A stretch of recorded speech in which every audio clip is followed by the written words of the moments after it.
మరియు నీవు వేలిన బంగారంతో దీపవృక్షము చేయవలెను. సరే, ప్రార్థన చేసుకుందాం. పరిశుద్ధుడా, ప్రేమిగల యేసయ్య వందనాలు. చదవబడిన వాక్యం ఇది పరిశుద్ధాత్మ రాయించినందుకు వందనాలు. వాక్యం వినిపించండి, వేతనతో అభిషేకించండి, బలవంతులండి. వచ్చిన అందరితో మాట్లాడి సహాయం చేయండి తండ్రి.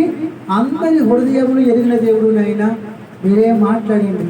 వాక్యం సెలవిచ్చిన రీతిగా వాక్యం వెలుగంతున్న వెలుగు కలిగినని అయ్యా, మీ వెలుగు ప్రసరింపజేసి ప్రతి హృదయం ఉన్న భారం తొలగించి, కష్టములు తొలగించి, అభిషేకించి బలపరచమని అయినా ఆటంకపరిచినట్టు యేసునామములో తొలగించండి. మీరే మహిమ ఘనత ప్రభావం కీర్తి ఆరోపించుకోమని యేసునామములో నామమున తండ్రి, ఆమేన్. హల్లెలూయా. ప్రత్యక్ష గుడారంలో దీపవృక్షం గురించి ధ్యానం చేసుకుంటూ స్థిరంగా ఉండేదని, నిత్యం వెలుగుతూ ఉండేదని మనం ధ్యానం చేసుకుంటున్నాం. ఆ దీపవృక్షం యేసుకి సాదృశ్యంగా ఉందని, ఆయన స్థిరమైన దేవుడని, వెలిగించే దేవుడని ధ్యానం చేసుకుంటూ ఆయన అన్ని నామముల కన్నా పైనామం కలిగి చాలా నామములు కలిగి ఉన్నాడని, ఆ నామము తగిన రీతిగా ఆయన బ్రతుకుందని ధ్యానం చేసుకుంటూ గత వారం మనము దేని గురించి ధ్యానం చేసుకున్నాం? ఆయన విడుదల ఇచ్చే శక్తి గల నామం అని ధ్యానం చేసుకున్నాం. హల్లెలూయా. ఆయనకు అసాధ్యమైనది ఏమీ లేదని, ఆయన విడుదల ఇచ్చే శక్తి గల నామం అని ధ్యానం చేసుకున్నాం. హల్లెలూయా. ఈరోజు మనము యెషయా గ్రంథము 9వ అధ్యాయము 6వ వచనం కాడి నుంచి చదువుకుందాం. యెషయా గ్రంథము 9వ అధ్యాయము మనకు శిశువు పుట్టెను, మనకు కుమారుడు అనుగ్రహింపబడెను, ఆయన భుజము మీద రాజ్యభారం ఉండెను. ఆశ్చర్యకరుడు, ఆలోచనకర్త, బలమైన దేవుడు, నిత్యుడగు తండ్రి. హల్లెలూయా. ఈ రోజు మనము ఆయనలో ఉన్న మరొక నామం ఏంటంటే మన దేవుడు బలమైన దేవుడు. హల్లెలూయా. అందరూ నోరు సరి చెప్పండి, మన దేవుడు బలమైన దేవుడు. బలమైన దేవుడు. ఆయన ఎటువంటి బలమగల దేవుడో మనం ఈరోజు ధ్యానం చేసుకోబోతున్నాం. చూడండి, నిర్గమకాండం 14వ అధ్యాయము 24వ వచనం కాడి నుంచి చదవండి. అయితే వేకువజామున యెహోవా అగ్ని మేఘములైన స్తంభముల నుండి ఐగుప్తుని తండ్రి వైపు చూసి ఐగుప్తుని తండ్రిని కలవపరిచి వారి నలుచక్రము ఊడిపడినట్లు చేయక వారు బహు కష్టపడి తోడుచుండిరి.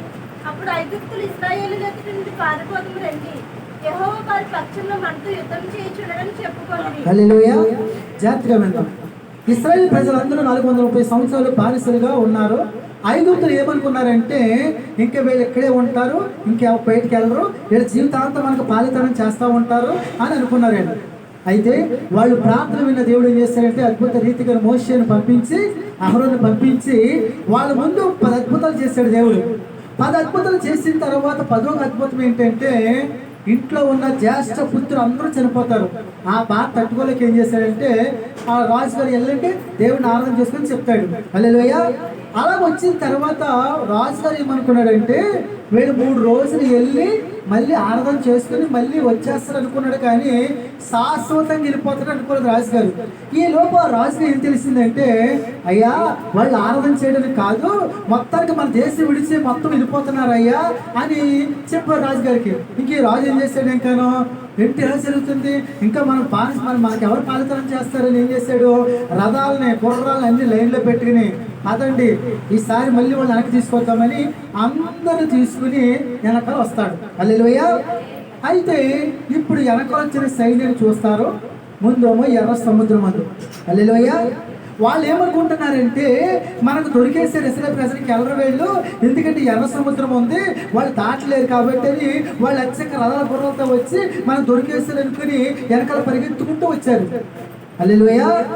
అయితే దేవుడు ఏం చేశాడు, అయితే వేకువజామున యెహోవా ఆ అగ్ని మేఘమైన స్తంభము నుండి ఐగుప్తుల దండు వైపు చూసి ఐగుప్తుల దండును కలవరపరిచి. హల్లెలూయా. వాళ్ళు ఎలా ఉన్నారో ఇశ్రాయేలు భయపడిపోతున్నారు, వీళ్ళు మొర్ర పెడుతున్నారు, ప్రార్థన చేస్తున్నారు. ఆ పైనుంచి చూసిన దేవుడు ఏం చేశాడంటే ఎప్పుడు చూశాడంట, వేకువజామున. హల్లెలూయా.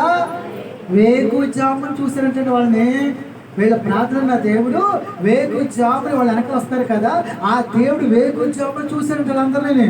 దేని పిల్లలారా జాగ్రత్తగా వినండి. దేవుడు నమ్ముకున్న పిల్లలు మనం ఎప్పుడైనా సరే ఖచ్చితంగా చీకటి ఉండగానే వేకువజామున లేచి ప్రార్థన చేయాలి. హల్లెలూయా. మనం ఎప్పుడు ప్రార్థన చేయాలి? చీకటి ఉండగానే లేచి ప్రార్థన చేయాలి. చీకటి ఉండగానే నేను లేచి ప్రార్థన చేస్తున్నాను అన్నవాళ్ళు దేవునికి స్తోత్రాలు చెప్పండి. ఖచ్చితంగా లేగాలి. నువ్వు ఎంత 10 పడుకున్నా ఈజీగా 5 లోపు మెలకు వస్తుంది. రాదంటారా? 10 లోపు నువ్వు పడుకుంటే ఖచ్చితంగా 4, 4:30, 5 లోపు మెలకు వచ్చేస్తుంది. ఒకవేళ మెలకు రాలేదనుకో నీకు దేవుడు ఏం చేస్తాడు తెలుసా? ఆ టైర్కి నిన్ను ఎవరో పిలిచినట్టు, లేకపోతే నీకు ఏదైనా కల పంపించి నిన్ను ఏదో రప్పించి ఏం చేస్తాడంటే నిన్ను లేచేటట్టు చేస్తాడు దేవుడు. డౌట్ ఏమీ లేదు. ఆమె హల్లెలూయా. తీరా చూస్తే నువ్వు అయ్యో ఎవరైనా లేచి చూస్తే నువ్వు లేచే టైంకి అప్పుడు ఆ టైంలో కరెక్ట్గా అవుతుంది నీకు. ఎందుకని? ఆయన వేకువజామున లేచి ఎవరు చూశాడంట?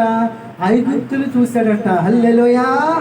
మన దేవుడు ఇశ్రాయేలుని కాపాడువాడు, కునకాడు, నిద్రపోయే దేవుడు కాదు. అందుకే మనం చేసిన పని ఏంటంటే తెల్లరి గట్ల వేకువజామున లేచి యేసు క్రీస్తు ప్రభుల వారు కూడా అరణ్యంలోకి వెళ్ళి ప్రార్థన చేసేవాడంట ఆయన. హల్లెలూయా. మనకు ఖచ్చితంగా ఉండాలి ఈ ప్రార్థన. ఏ ప్రార్థన? తెల్లరి గట్ల ప్రార్థన అందరికీ ఉండాలి. హల్లెలూయా. ఉందా లేదా? ఉంటే నీకే మంచిది. ఎందుకో చెప్పనా? తెల్లారి గట్ల ఎవరైతే లేస్తారో వారికి చురుకుతనం పెట్టుకుంటారు.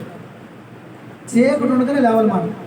చీకటి ఉండగానే ఎవరైతే లెగిస్తారో వారికి జ్ఞానం బాగుంటుంది, శరీరం చురుకుగా ఉంటుంది, వారు బాగా పనిచేయగలుగుతారు. హల్లెలూయా. సూర్యుడు వచ్చి ఎవరైతే లెక్కబడతారో వాళ్ళు బద్ధకస్తులు, సోమరిపోతులు అయిపోతారు. హల్లెలూయా. ఎవరమ్మా? సూర్యుడు వచ్చి ఎవరిని లెక్కబడతారో వాళ్ళు సోమరిపోతులు, బద్ధకస్తులు అవుతారు. సూర్యుడు వచ్చి లెక్కబడతాడా? అమ్మా వస్తాడు మన ఇంట్లో సూర్యుడు? రాడా? ఆయన డైరెక్ట్ తూర్పు నుంచి వచ్చేస్తాడు. ఆయన మన తలుపులన్నీ తీసేసుకుంటాం, మొత్తం ఇంట్లో రాడైనా. అప్పుడు లెగుతాము. ఎలా ఉంటుంది అప్పుడు? చిరాకు, బద్ధకం, సోమరితనం. లాస్ట్కి భార్య భర్త గొడవ వచ్చింది అప్పుడే. పిల్లలకి తల్లికి గొడవ వచ్చింది ఆ టైంలోనే. ఏ టైంలోనూ? ఈ టైంలోనే. అదే నువ్వు చీకటితో లేసావని ఖచ్చితంగా నువ్వు లేచి స్తుతించుకుని ప్రార్థన చేస్తున్నావు అనుకోండి, జ్ఞానం పొందుకుంటావు, దేవుడు బలాన్ని పొందుకుంటావు, శక్తిని పొందుకుంటావు. ఆ రోజంతా నువ్వు ఎలా ఉంటుంది అంటే జీవితం చాలా బాగుంటుందమ్మా. హల్లెలూయా. ఇప్పుడు వెనక వస్తారు, ఇశ్రాయేలు కంగారు పడిపోతున్నారు. అయ్యో వెనక వస్తున్నారు. అయితే వేకువజామున దేవుడు ఏం చేశాడంట? వారిని చూసి వారిని కలవరపరిచాడంటమ్మా. ఏం చేశాడమ్మా? కలవరపరిచాడు. మన దేవుడు ఎటువంటి దేవుడు అంటే ఇప్పుడు వాళ్ళతో వీళ్ళు యుద్ధం చేయాలంటే అయ్యే పని కాదు. దేవుడికి ఉన్న బలం ఏంటి తెలుసా? వాళ్ళని ఏం చేశాడు? కలవరపరిచాడంట. అంటే వాళ్ళకే గొడవ, వాళ్ళకే ఏమవుతుంది? సొడుగుడు, వాళ్ళకే వేదన. ఎందుకని? అరే రాత్రి అంతా పరిగెట్టుకుంటా నిద్రపోకుండా తోలెవరో బళ్ళ మరి దొరుకుతారని గుసగుసలన్నీ. అయితే దేవుడు ఏం చేశాడంట? కలవరపరిచాడంట. ఆమె హల్లెలూయా. చూడండి 26వ వచనం చదవండి అమ్మా. మోషే ఐగుప్తుల మీదకి వారి రథముల మీదకి వారి రౌతుల మీదకి నీళ్లు తిరిగి వచ్చినట్లు సముద్రం మీద నీ చేయి చాపమనెను. మోషే సముద్రం మీద తన చేయి చాపగా వృద్ధపడిచినప్పుడు సముద్రం అధిక బలం చేత తిరిగి పొర్లేను. హల్లెలూయా. అంతలో యెహోవా మోషేతో ఐగుప్తుల మీదకి వారి రథముల మీదకి వారి రౌతుల మీదకి నీళ్లు తిరిగి వచ్చినట్లు సముద్రం మీద నీ చెయ్యి చాపమనెను. వీళ్ళందరూ అవతలకి వెళ్ళారు, వీళ్ళు మయ్యానికి వచ్చారు. వీళ్ళు ఇప్పుడు మోషే ఏమన్నాడు? ముందు నువ్వు వెనక్కి తిరిగి ఏం చేయాలి? నీ చెయ్యి చాపు. ఎవరి మీదకి? సముద్రం మీద నువ్వు చాపితే ఆ 2 పాయలు ఏమవుతాయి? ఇప్పుడు కలిసిపోతాయి. మధ్యలో వీళ్ళు ఉన్నారు కాబట్టి వీళ్ళందరూ చనిపోతారని చెప్పాడు దేవుడు. హల్లెలూయా.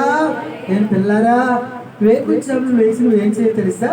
లేచినంటే అయ్యగారు లెగమన్నారు కదా, లేచి చాలా మంది ఏం చేస్తారంటే ఎంచక్కగా తట్టా పుట్ట పట్టుకుంటారు, కానీ లేకపోతే చీపురు పట్టుకుంటారు, కానీ లేకపోతే టీ కాసుకుంటారు. కొంతమంది ఉన్న అలవాటు అంటే లేచి లేవగానే చీపు పెట్టుకుంటారు. అదో దరిద్రం. హల్లెలూయా. లేచిలోనే చీపు పెట్టుకోకూడదు, అది ఆ సంప్రదాయం. తెల్లరిగట్టు లేచి కళ్ళాపేసి పెట్టయితే ఆవిడ వచ్చి కూర్చుంటుంది, అది ఆ సంప్రదాయం. హల్లెలూయా. అలాగే మీరు చాలాసార్లు మీరు అందరూ చేశారు. ఎప్పుడైనా ఆవిడ రావడం కూర్చోవడం మీరు ఎప్పుడైనా చూసారా? చూస్తామన్న వాళ్ళు దేవుడికి స్తోత్రాలు చెప్పండి. చాలాసార్లు చేశారు కదా మీరు. చేశారు చేయలేదమ్మా రత్న కుమార్ గారు? మరి మరి ఆ చీకటి మీరు 3ంటికి లేచి 4ంటికి లేచి పేడ మన ఇంటికి లేకపోయి దొంగతనం చేసి శుభ్రం కల్లాపు వేసి ముగ్గులు వేసి మళ్ళీ అన్ని చేసింది ఎందుకు? ఆవిడ వస్తుంది దీవిస్తుందనే కదా. ఆవిడ పేరు కూడా బాగుంటుంది కదమ్మా, డబ్బుదేవి కదమ్మా కదా కదా. పోనీ అన్నిసార్లు చేశారు కలిసి ఎప్పుడో ఉదయకాలం కనిపించారు కదా ఆవిడ. కనిపించిందా సూర్యకుమార్ గారు? అమ్మా కనిపిస్తా నిజంగా కనిపించే కనుక నాకు తెలిసి మీరు కళ్ళ పేరు రోజు నుంచి హల్లెలూయా అవునంట కదంటారా? అయ్యే పని కాదమ్మా. లేచి మోషే నీ చేయి చాపాలి. ఇప్పుడు వాళ్ళ శత్రువు పని అవ్వాలంటే నీ చేయి చాపాలి. నేను పిల్లలారా, మనకు అపవాది ఎవడంటే శత్రువు సాతనగాడు. వాడు ఉదయం నుంచి సాయంత్రం పడుకునేంత వరకు మనం శోధిస్తా వస్తాడు, మన దగ్గరికి శోధిస్తా వస్తాడు. అయితే వాడి నుంచి మనం జయం పొందుకోవాలంటే చేసిన పని ఏంటంటే వేకుచ్చాము. మన దేవుడు చూసే దేవుడు కాబట్టి నువ్వు లేచి ఏం చేయాలంటే చేయి చాపి ప్రార్థన చేయాలి. హల్లెలూయా. చేయి చాపాలి అంటే లేచి లేవగానే మోకాళ్ళు వేసి 2 చేతులు ఎవరో వైపు చూపించాలి? దేవుడి వైపు చూపించి నువ్వు ప్రార్థన చేస్తే ఆ మంచి దేవుడు, నీ చేతులు చూసిన దేవుడు, నీ మోకాలు చూసిన దేవుడు నువ్వు అడిగింది ఇస్తాడు. హల్లెలూయా. మోషే నువ్వు చేయి చాపాలి. నువ్వు ఎక్కడ చాపాలి? వాళ్ళు ఎక్కడైతే ఉన్నారో అక్కడ చేయి చాపు. అలా చేయి చాపని ఏం జరిగింది? 28వ వచనం కానీ చదవనమ్మా.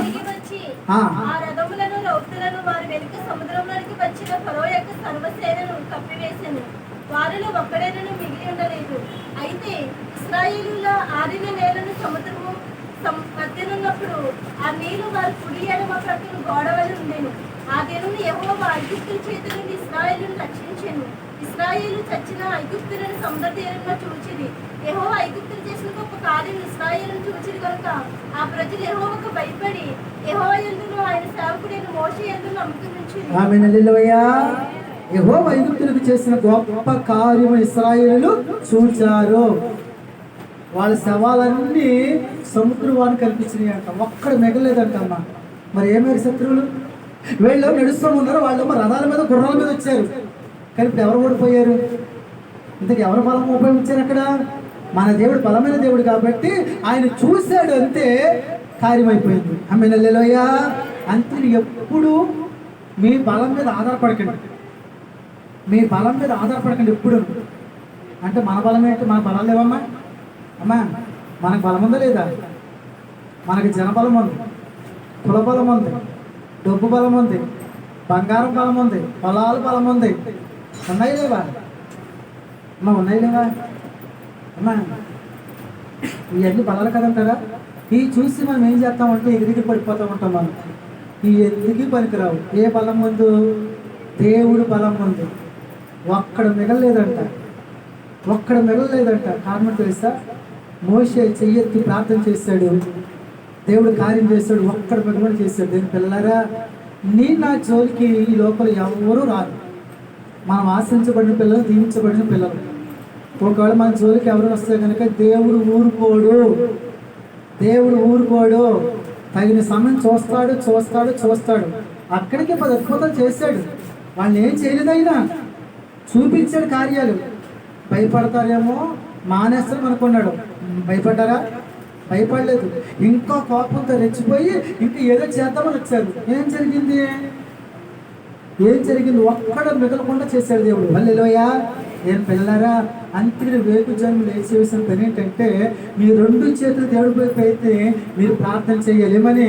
అయినా అపవాది మా జోలికి రాకూడదు, మా పిల్లల జోలికి రాకూడదు, మా ఆయన జోలికి రాకూడదు, మా పని జోలికి రాకూడదు, అయ్యా మేము ఎత్తువేసిన విత్తనం జోలికి రాకూడదు. దేని జోలికి అపోది రాకుండా కాపుదల భద్రత ఇచ్చేయండి అని మీరు ఏం చేయాలి? వేకుజాము లేచి ప్రార్థన చెయ్యాలి. హల్లెలూయా. మరి తెల్లరగట్లే మీరు లేవాలి, మీ పిల్లల కోసం ప్రార్థన చేయాలి. చేస్తున్నారా అమ్మా? తల్లిదండ్రులు మీరు లేవాలి. పాపం పిల్లలు పాపం అలసిపోతారు. వాళ్ళు చీకట్లో లేకపోతే నిద్ర సరిపోతాడు. వాళ్ళు ఖచ్చితంగా 6 తర్వాతే లేవాలండి. అంతేనమ్మా? 6 తర్వాత లేస్తేనే వాళ్ళకి నిద్ర సరిపోతుంది, స్కూల్కి వెళ్తారు, ఆరోగ్యంగా ఉండగలుగుతారు. పోనీ మీరు లేస్తారు కదా, మీరు ప్రార్థన చేస్తారు కదా, 6 ఇంట్లో మీ ప్రార్థనలు అయిపోతాయి కదా. అయిన తర్వాత మీరేం చేయాలంటే మీ పిల్లలు లెగ్గొడతాకి వెళ్తారు కదా, ఆ లెగ్గొట్ట ముందు మీరు ఏం చేయాలి? వెళ్ళండి, దగ్గరికి వెళ్ళండి, తల్లి గారు తండ్రి గారు వెళ్ళండి, మీ ఇంట్లో నూనె ఉంటుంది కదా, నూనె తీసుకోండి, ఎంచక్క వాళ్ళ తల మీద చెయ్యండి, మీ పిల్లల తల మీద చెయ్యేసి వాళ్ళ కోసం ప్రార్థన చేయండి. నాయనా మాకు శుభదనం ఇచ్చావు, మా పిల్లలకు శుభదనం ఇచ్చావు నాయన. అయ్యా మా పిల్లలు దీవించండి, ఆరోగ్యం ఇచ్చేయండి, చదువులో తోడుగా ఉండండి, పిల్లలు స్కూల్కి వెళ్తారు నాయన, క్షేమంగా తీసుకురండి, అనారోగ్యం రాకుండా సహాయం చేయండి అని నెత్తి మీద చెయ్యేసి మీరు ప్రార్థన చేసి సిలువు గుర్తేసి అప్పుడు లేపండి. ఎవరిని అప్పుడు లేపాలి మీ పిల్లల్ని. అప్పుడు ప్రార్థన చేసి లేపండి, హుషారుగా లెగిస్తారు. ఆ రోజు ఏ సాతాను ముట్టలేడు. ఎందుకని? మీరు ఎవరికి అప్పచెప్పారు? మీ పిల్లల్ని దేవుడికి అప్పగించారు మీరు. హల్లెలూయా, హల్లెలూయా. వారు లేచే పిల్లలు అనుకోండి, మీతో పాటు లేపండి, ప్రార్థనలో ఉండేది చేయండి, వాళ్ళు కూడా ప్రార్థన నేర్పండి. ఎందుకంటే తెల్లారగట్లు లేచే ప్రార్థన ఆ రోజు అంతటికి ఆశీర్వాదం పొందుకుంటారు మీరు. హల్లెలూయా. మీ కుటుంబం దీవించబడతాయమ్మా, ఆశీర్వదించబడతాయమ్మా. హల్లెలూయా. మీరు అడిగింది ఖచ్చితంగా దేవుడు ఇస్తాడు. హల్లెలూయా. బయటకు వచ్చిన తర్వాత ఈ ఇశ్రాయేలు ప్రజలు ఏం చేశారంటే, నిర్గమకాండం 20:8 చదువుకుందాం. నిర్గమకాండం 20:8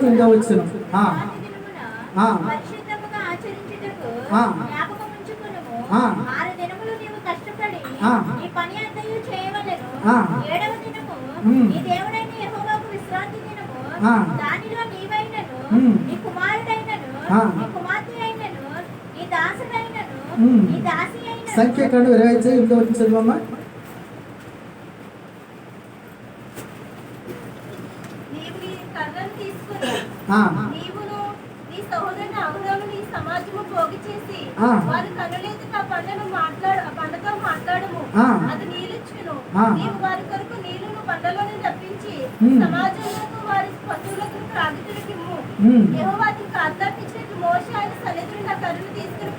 హల్లెలూయా. ఇప్పుడు 6 లక్షల కాల్పం జరమంటండి అరణ్యంలో నడుస్తున్నారంటమ్మా. మరి నడిచినప్పుడు నీళ్ళు కావాలి వద్దా అమ్మా? 6 లక్షల కాల్పం అంటే ఇంచుమించు పిల్లలు అందరూ కలిపి ఇంచుమించు 20 లక్షల జనాభా.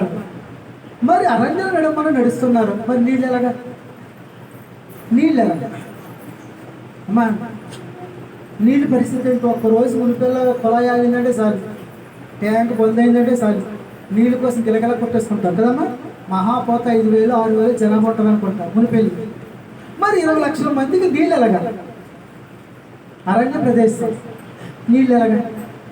అక్కడ ప్రార్థన చేస్తే ఆ దేవుడు బలమైన దేవుడు కాబట్టి, ఆయనకు అసాధ్యం లేదు కాబట్టి అక్కడ ఒక బండ ఉందంటమ్మా. ఏముందమ్మా? పెద్ద రాయి బండ ఉందంటమ్మా.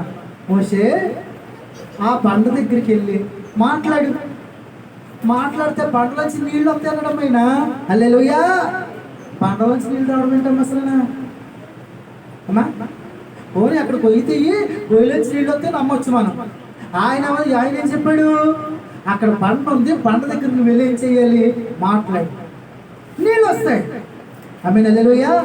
అయితే వీళ్ళు ఏం చేశారంటే వెళ్ళారు, మాట్లాడలేదు, బండతోటి కొట్టాడంట మోషే.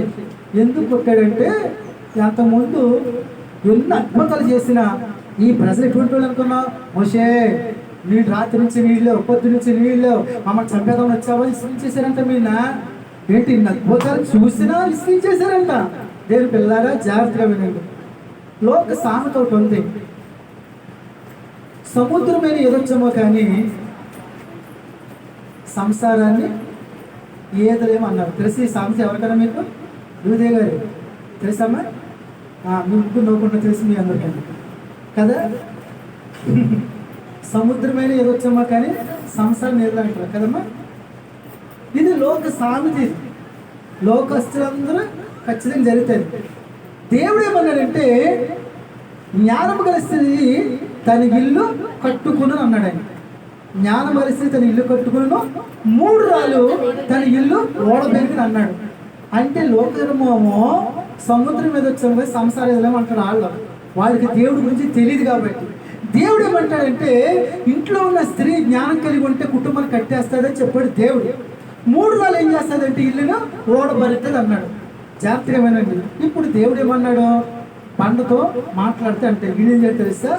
ఈ ఇశ్రాయేలు ప్రజలు చేసిన పనులు తట్టుకోలేక కోపం వచ్చేసి, చిరాకు వచ్చేసి వీళ్ళ మీద కోపం ఏం చేశారంటే, వీళ్ళు చూస్తున్నారని చూడు పాటలు కొట్టాడంట. ఆయన ఏమన్నాడు? మాట్లాడంటే ఈయన కొట్టాడంట. అంటే ఎవరి మీద కోపంతో? ప్రజల మీద కోపంతో. మళ్ళీ పైగా ఏమైనా చేస్తే కొట్టే ముందు ద్రోహులారా చూడండి అని కొట్టాడంట. ఒకటి నోటితో పాపం చేశాడు, రెండు మాట అంటే కొట్టాడు. జాగ్రత్తగా ఉంటే పిల్లారా, నిన్ను పుట్టించింది దేవుడు, పోషించేది దేవుడు,